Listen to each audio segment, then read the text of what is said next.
gonna let you guys read this and look at this real quick.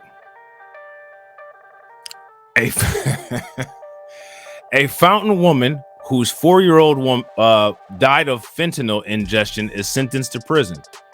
What is your 10-year-old, or I'm sorry, what is your 4-year-old doing ingesting fentanyl? Let's just take a moment and ask that question.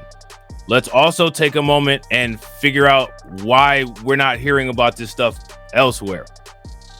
And if you guys want more people to hear about it, y'all know what to do.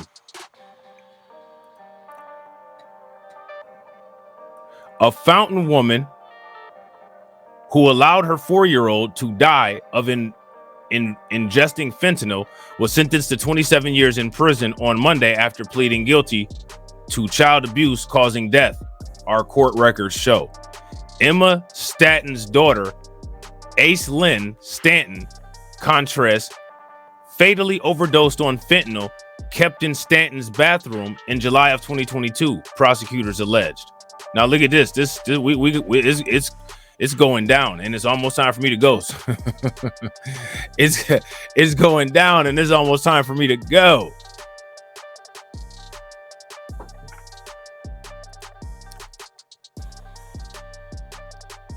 According to a previous Gazette reporting, in April, Staton, who was 25, accepted a plea deal that saw her plead guilty to 3 charges: child abuse knowingly or recklessly causing death, and 2 drug possession charges. Okay.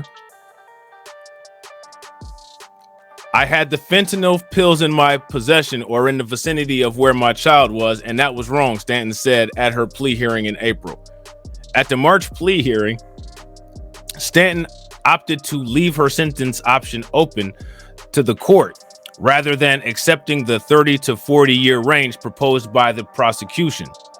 On Monday, Judge Chad Miller chose to issue a sentence slightly lower than the one initially proposed by the prosecution as part of the plea deal, sentencing Staton to 27 years in prison, as well as 6 months in jail and a $100 fine for the 2 drug possession charges, according to the court records. So now, I want you guys to pay very close attention to how she got a lower offering.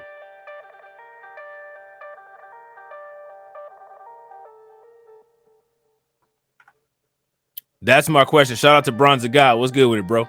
That's my question, you guys.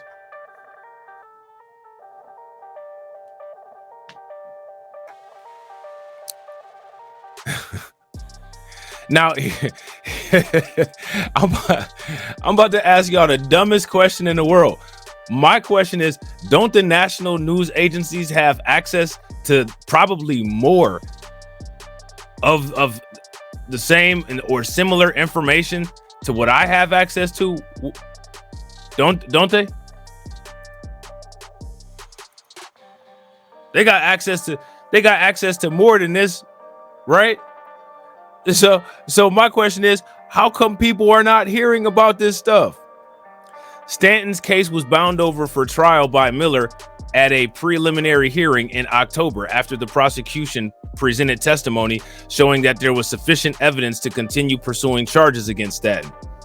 2 detectives with the Fountain Police Department testified during the preliminary hearing that Staton knew her daughter had ingested the drug on the evening of July 12th, but didn't take her to the hospital for 3 hours, instead administering 2 doses of Narcan. You're not a medical professional, so why didn't you take your daughter to get medical professional help?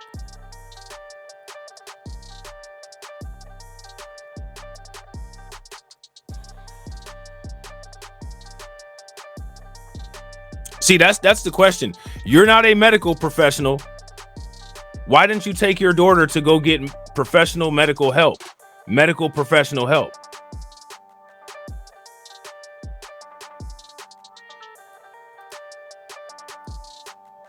Does that make any sense?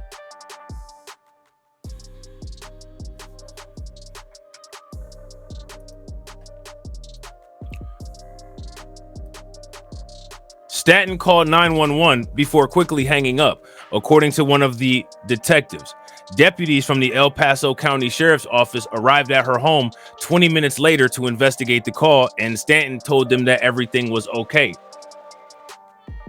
An hour later, Staton and a friend attempted to drive Aislinn to the hospital, but her condition worsened significantly and the pair pulled over, calling 911, according to one of the detectives.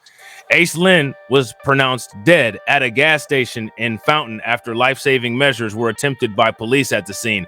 And I don't know if anybody has ever seen police administer quote-unquote life-saving measures, but in most cases, police take lives more often than they save lives with quote-unquote basic life support, life-saving measures. A follow-up investigation found upward of 40 fentanyl pills and methamphetamines in the car with Staton, the detective testified. So she was probably getting high while she was taking her daughter to the hospital.